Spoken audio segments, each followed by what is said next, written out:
Well, hello and welcome back. It's video number 3 in our Dishrag to Dynamo series. I'm Lori F. Dean, and the fact that you are here means that you are ready to actually take the steps.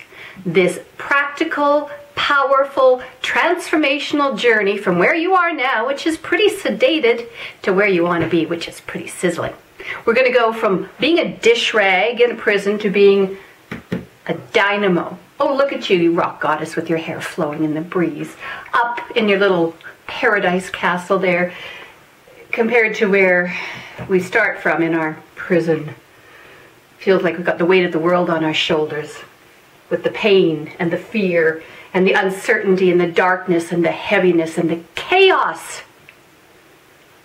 But up in paradise, we have a lot of pleasure. We have faith. We are certain there is light, both lightness in our body and light all around us, and things are a lot more still. Now, when we look at the distance between A and B, where we want to be, it sometimes seems insurmountable. How are we going to get there? There's no bridge. You can't really leap, it's too far. There's no rope, so you can't swing across like Tarzan. The only way we can get to where we want to be is to actually follow a path. And I've got the path laid out for you here in 4 steps. Now, I've gone and written the steps sideways, and I expected you to read them. I don't know what I was thinking, but I'll explain them to you in just a little bit. But you'll notice that the steps are kind of down here. They're not straight across. In order to get started, you know what you have to do? You have to leave your prison. The jailer has unlocked the door and said, all right, get out. Now, you got 2 choices. You can either go back, maybe end up in prison again, or you can take a leap down into what I call the pit. Because really, you got to jump. You got to take that leap of faith. You got to get down and you got to do the work. Getting down into the pit without any kind of plan, without any sort of step-by-step formula, is pretty much a recipe for failure. And you probably would end up scrambling back up the wall, maybe hanging out in prison, maybe even going backwards. But what we've created here is the 4-step path that's going to get you through the pit and help you to climb up the other side so that you can become the dynamo. Now, the 4 steps here that we're going to talk about, beginning with today, are connect, clarify, concede, create. You'll understand a lot better as we go through each of the videos and we explain each of the steps just what I'm getting at. But for now, know that there are these 4. So you jump down into the pit, and here's where you're going to start today, okay? There's you. You're going to start to connect to source. As you work your way across and up to paradise. Now, what do I mean by connecting to source? Well, I stole this diagram from Garrett J. White. He's my coach, and he is the master coach mentor, and he calls this his soul purpose pyramid. The soul purpose pyramid is divided into 3 levels. And in the bottom area, that's divided up even further. So let me try and explain what I've got going here, what this means. Operating down here is the physical realm.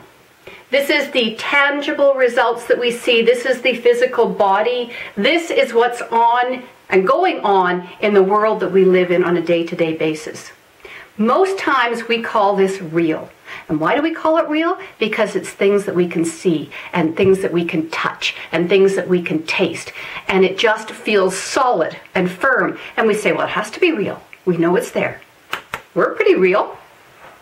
When we're operating in this realm of physical,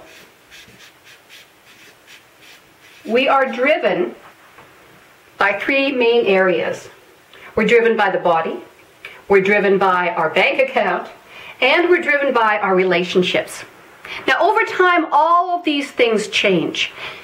The body that you have now is probably not the body you had when you were 11 years old, or when you were 20 years old, or even the body you had last year. It's been changing and will continue to change. Also, your bank account.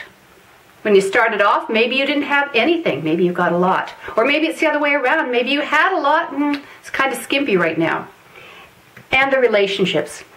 Even if it's a relationship with someone that we've been in for a long time, it has morphed. It has changed over the years. Something about it has changed. For example, the relationship we have with our parents. When we were little, they took care of us. Now they've aged and we're taking care of them. Their physical needs, their financial needs. Suddenly, we've become the caregiver of the people that used to be the caregiver of us. So these things are constantly changing. This is also a really dense area to be operating out of. And there's a whole sense of separation when you're operating strictly from the physical realm. The whole sense of me and everybody else. And there's a whole sense of not enough to go around, of scarcity. If I don't have any money, that means somebody else has more money. There isn't enough for me. It's a very limiting, very confining, very restricting, very closed-in, protective kind of space. The next level up is the mind. The mind is always driving what's going on in this physical area. Whether we know it or not, whether we're conscious of it or not, it is happening all the time. Generally, when we're just operating from this plane, the physical plane, we're looking at survival mode. What does it take for us to survive? What can we get out of our body, our money, and our relationships in order for us to survive? What is driving the engine of this physical body, this physical plane, this physical money and relationships, is everything that's going on in the mind.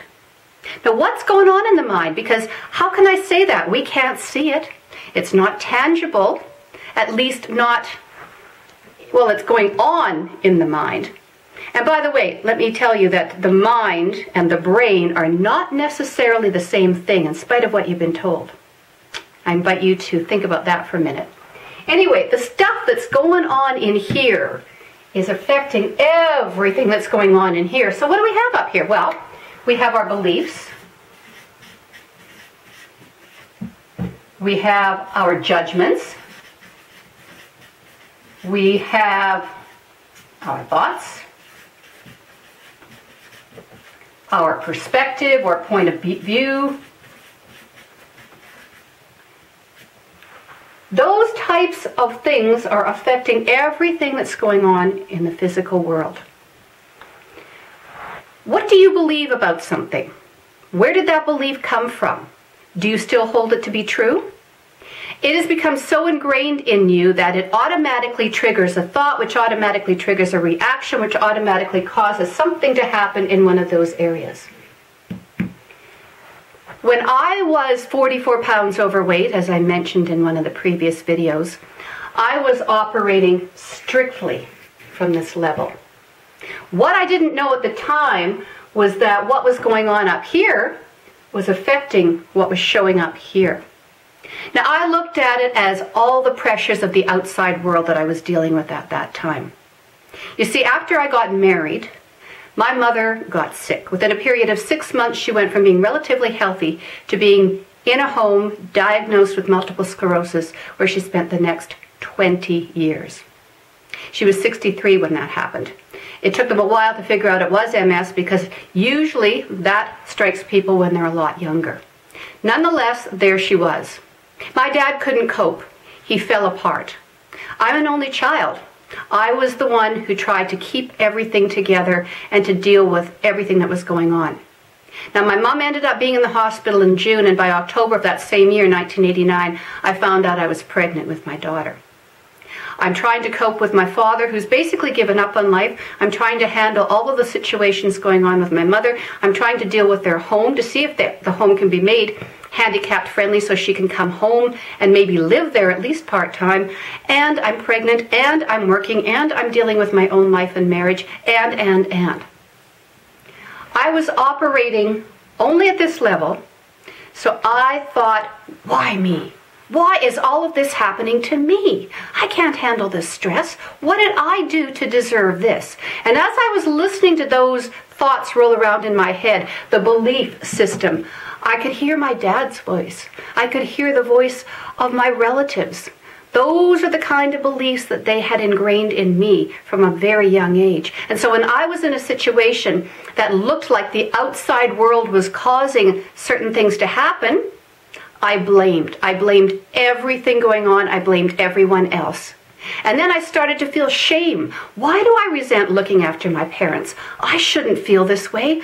I felt guilty. They looked after me. They raised me. They cared for me. Why do I feel so bad? As a result, I began to get sick, and I was ordered to leave work 2 months earlier than I normally would have to take maternity leave. I was also told to go to bed and pretty much stay there. My iron level was non-existent. I didn't do it. I had a lot to do. We had decided to sell my family home, my parents' home, and a lot had to be done, including cleaning out everything. By this point, my father was in a deep depression and really couldn't cope. So I did the best I could. We sold the house, got everything out, had a yard sale, an indoor sale. We did everything. It was all wrapped up by July 1st. My daughter was born July 3rd. After that fact, everything started to close in even further. I'm now dealing with a baby who soon became a little bit of a toddler, and a father who has come to a point in his life where he could no longer walk on his own. He needed first a walker and then a wheelchair. And we would go to visit my mom, and I would have my daughter in the stroller, and I would have my dad in the wheelchair, and we would pull up to the door of the facility where my mom was staying. And of course, they're all in the car at this point, but I have to get them out into their various devices. And what do? I can't leave my daughter in a stroller by herself in the lobby. So I leave my dad in a wheelchair by himself in the lobby. I push my baby up to my mother's room, and I leave her in the stroller while I race back down, grab the wheelchair, throw my dad into the elevator, off we go up to the floor, push him down the hall, rapid speed, to get to my mom's room because I'm so afraid that something might have happened to my daughter, that somehow she would have tipped over the stroller. Now this went on for a couple of years. Basically just before my daughter turned 2, my father finally died. My mother continued to live with MS until 2009, 20 years in that body. After my father died, a lot of things started to change in my life, including my decision to end my marriage. Now my daughter was 4 when I made that decision, and as I left the home, I felt a tremendous amount of guilt. Guilt for ending a marriage, guilt for getting into the marriage in the first place, guilt for splitting up this family. And although my ex-husband and I were able to work out a wonderful childcare arrangement that did benefit my daughter as best to our ability at the time, I carried a lot of shame and guilt. I moved into a home that reeked of poverty. I took jobs that were highly stressful, jobs that involved me giving and giving and giving. And I made all kinds of excuses not to look after myself. The weight crept on, the pounds crept on. I never really lost the weight that I had gained when I was pregnant, and now it just kept escalating. Pretty soon, I was 44 pounds overweight, and I had been denying there was a problem for so long.